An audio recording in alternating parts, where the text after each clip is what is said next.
नमस्कार, मी प्रियंका चंदाले. कथासंग्रह फक्कड गोष्टी. लेखक शंकर पाटील. कथा पैज. पैज लावली की भरमो भातमारे काही करायला तयार होत असे. हॉटेलात बसल्या बसल्या एकदा 25 कप चहा ढोसला होता. गत साली एका लग्नात जेवायला बसला आणि पैज लावली. भाद्राने एका बैठकीला पुरणाच्या 25 पोळ्या हडप केल्या. भरमूची खात दांडगी होती, अशातला भाग नव्हताच. पैज लावली की तो भाळायचा. मग मागचा पुढचा विचार न करता करायचा. पैजेसाठी त्याचा जीव सतत गहाण टाकलेला असायचा. असा भरमू म्हणजे एक अचाट माणूस होता. लोकांना मात्र तो खुळचट वाटायचा. अस्वलाचा माकडाचा खेळ बघावा तसे लोक काहीतरी पैज लावून त्याचा खेळ बघत. तोही करामत करून दाखवी. वर्षानुवर्ष हा खेळ चालू होता. गाव पैज लावत असे, पण अमुक एक तो करणार नाही अशी पैज कधी कोणी लावत नसे. अचाट भरमू असं गावानं त्याचं नाव पाडलं होतं. 4 लोक बसलेले असले आणि भरमू आला की हटकून कसली तरी पैज निघे. कारण अशी पैज लावणं काही अवघड नव्हतं. कोणीतरी चवली पावली फार तर अधिली समोर ठेवली की त्याला स्फुरण येत असे. बास, एवढ्यात त्याचा खेळ बघायला मिळायचा. म्हणजे सिनेमाच्या एका तिकिटात सगळ्यांना बोलपट खुला व्हायचा. शिवा 12% मळ्यात गुऱ्हाळ सुरू होतं. गावचे 4 लोक रस प्यायला गोळा झाले होते. पेला 2 पेल्यात सगळे गारच झाले. किती आग्रह केला तरी रसाचा 3रा पेला काय कोणी तोंडाला लावत नव्हतं.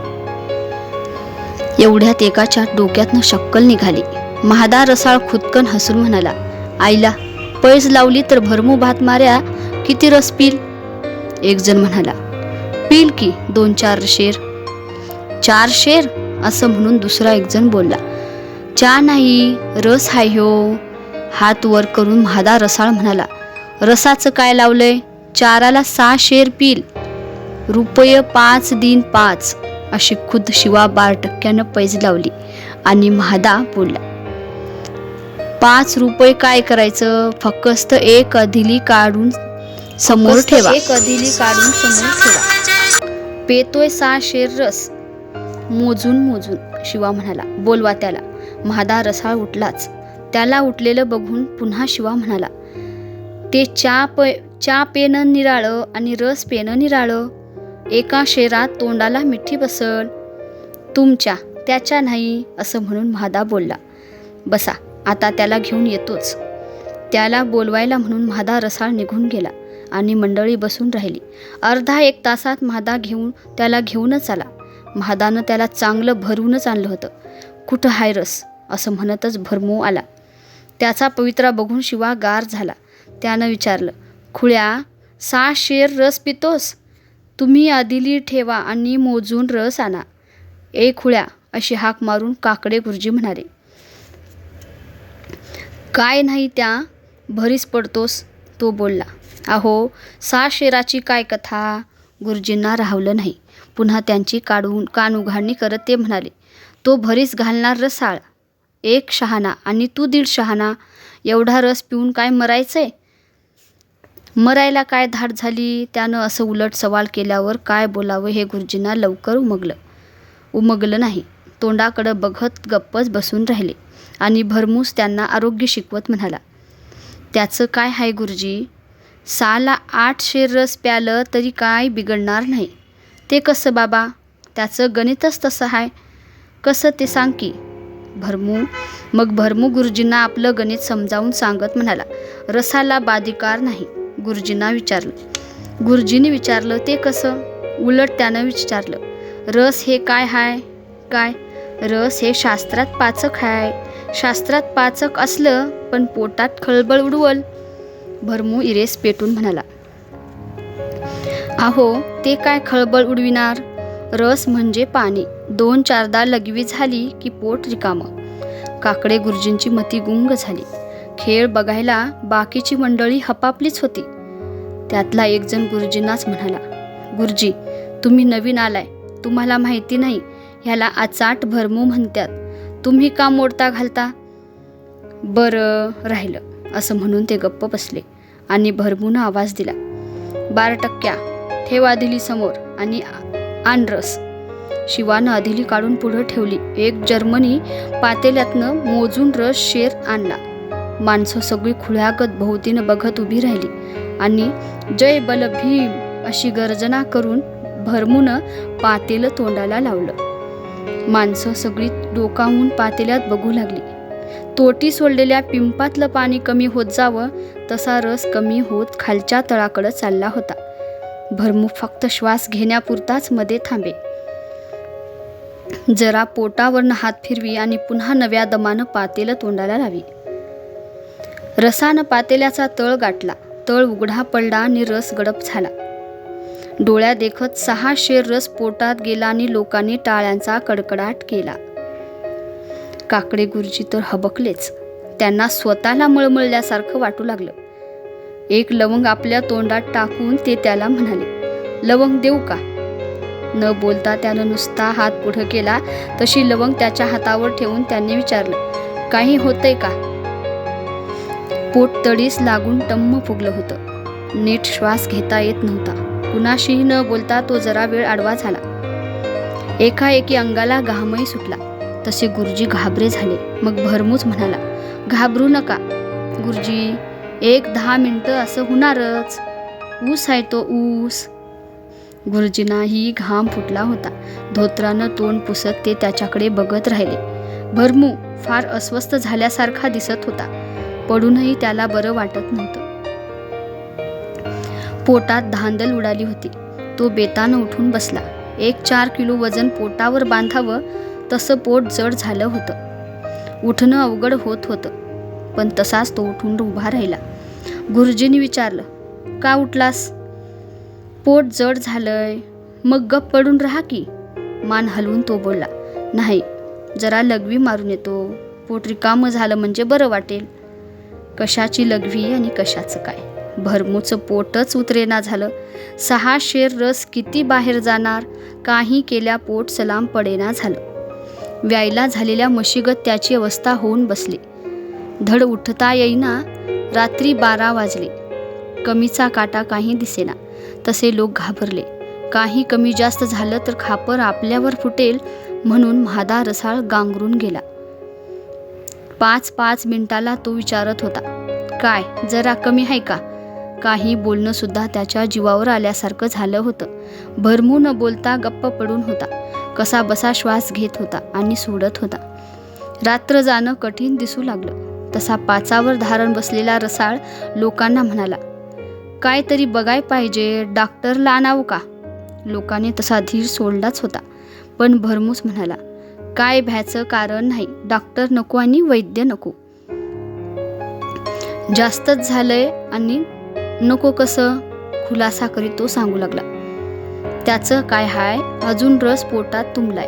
त्याचा पुरा निचरा झाल्याशिवाय कसं बरं वाटल?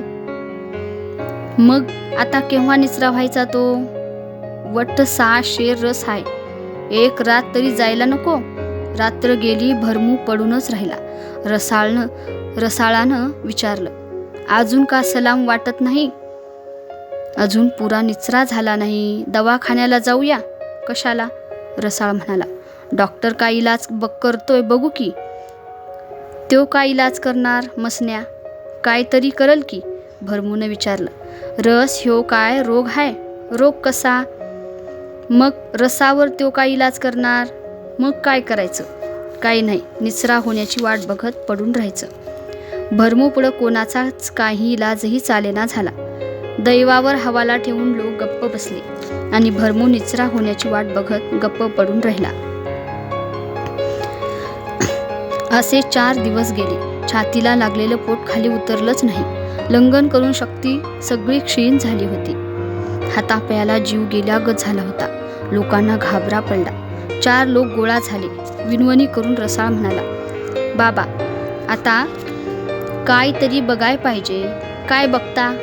गाडी करून दवाखान्याला जाऊ. काय नको? अरे पोट सलाम पडना झालंय आणि नको कसं? त्याचं काय हाय? असं म्हणून भरमू सांगू लागला. काहीतरी निम्मा अर्धा रस अजून आत तुंबलाय. 4 रोज आतच बसतोय. अगा आतड्याला वेटोळ असत्यात. काहीतरी गुतापा झाला असल. वाट मिळाली नाही तर कसा बाहेर येईल? त्याचाच धागा हातात घेऊन एकजण म्हणाला. म्हणूनच डॉक्टरला दावून बघू. तो काय पोटात हात घालून रस बाहेर काढणार आहे काय? मग तो कसा बाहेर पडणार बाबा? भरमू म्हणाला. आजच्या रोज वाट बघायची, नाहीतर मग काहीतरी इलाज काढायचा. काय इलाज काढणार? 2 रोज पिठी साखर खाऊन बघायचं. त्यानं काय होणार? भरमू सांगू लागला. आतड्यातल्या कुठल्या तरी भागात रस तुंबलाय. तो बाहेर पडणार नाही तर मग त्याला वडून घ्यायचं. साखर रस वडून घेईल होय? अगा रस म्हणजे पाणीच की नाही. साखर पोटात गेली म्हणजे त्यात आपणच मरतय. त्याचा हा हिशेब ऐकून एक जण म्हणाला. मग त्याच्या परस टीप कागद खा की. तुम्हाला खोटं वाटते होय माझं? 2 रोजात साखरेचा गुण बघा. पैज लावता का? नाही बाबा, असं म्हणून लोकांनी त्याचा नाद सोडला. भरमू नुसता अचाट नव्हता, अचाट अधिक खुळचट होता. काहीतरी करू दे म्हणून लोक त्याचा नाद सोडून गप्प बसले. आणि पडल्या पडल्या त्यानं प्रयोग सुरू केला. पाण्याचा थेंबही न घेता पिठी साखर सुरू केली. 10-15 मिनिटाला तो साखरेचा बकाना भरू लागला. पहिल्या दिवशी 1 घडा साखर त्यानं फस्त केली. पाण्याविना जीव तडफडत होता, पण त्यानं आपल्या जीवाचं काही चालू दिलं नाही. तहान लागली की वर साखरच खायचा. असे नुसत्या साखरेवर त्यानं एकाला 2 दिवस काढले. 3ऱ्या दिवशी लगवीच बंद झाली. तो आपणहून लोकांना सांगू लागला. साखरेनं गुण दाखवला. काय झालं? रस पार आटला. कशावरनं? संबंध दिवसात आज लगवी झाली नाही. खुळ्या, पाणी पी. छे, पोटात पाणी साचले म्हणून साखरेवर राहिलोय. पाणी प्यालावर मग ह्या साखरेचा काय उपयोग? लोक तरी त्याला शहाणपण शिकवणार. ते नुसते बघत राहिले आणि 2 दिवस त्याचे हालहाल झाले. नाडी बंद व्हायची वेळ आली. पार सगळी शक्ती खल्लास झाली. भरमूला बोलता येईनासं झालं. तहानेनं जीव व्याकुळ होऊन गेला होता.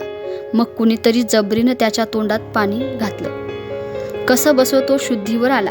आता जगत नाही असं समजून लोकांनी आपणहूनच तालुक्याच्या डॉक्टर आणवला.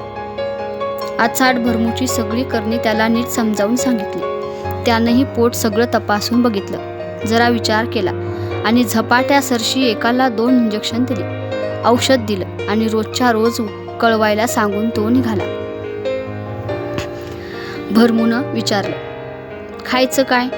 तूर्त पाण्याशिवाय काही घ्यायचं नाही. कसं बस 8 दिवस त्यानं औषध घेतलं, पण पाणी मात्र वर्जच केलं.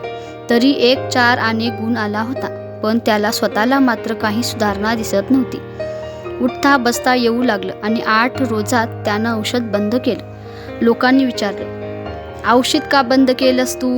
केलंस र. तो मस्त जलंभर घे म्हणल. घ्यायचं? गुण येईस तर त्याला नको घ्यायला नको. त्याच्या औषधानं गुण येतोय होय? तर मग कसा बरा होणार?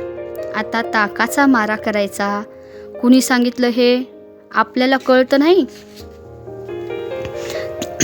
त्याचं म्हणणं असं होतं की डॉक्टरचं औषध खाऊन अंगात हीट वाढली होती. ती हीट काढायची तर ताकाचा मारा करायला पाहिजे. पोटात थंडावा पडल्याशिवाय हीट कशी कमी होणार? त्याचं हे सगळं ऐकून लोकही म्हणाले, तुझं बरोबर आहे. मग तो अधिक खुलासा करून म्हणाला, आधी रस म्हणजे उष्ण, त्यात डॉक्टरचं औषध म्हणजे भडका. उडाला हो, बरोबर आहे. घ्याई पेटल्यागत झाली. पेटायचीच, म्हणून आता नुसतं ताकावर राहायचं ठरवले. राहावा. भरमू नुसत्या ताकावर राहिला. सारखा ताकाचा मारा सुरू झाला. सकाळी ताक, दुपारी ताक, रात्री ताक, सारखं ताकच ताक. आता एवढं ताक करायचं कुठलं? दूध विकत घेऊन विरजण लावणं परवडना झालं आणि पुरे नाही झालं.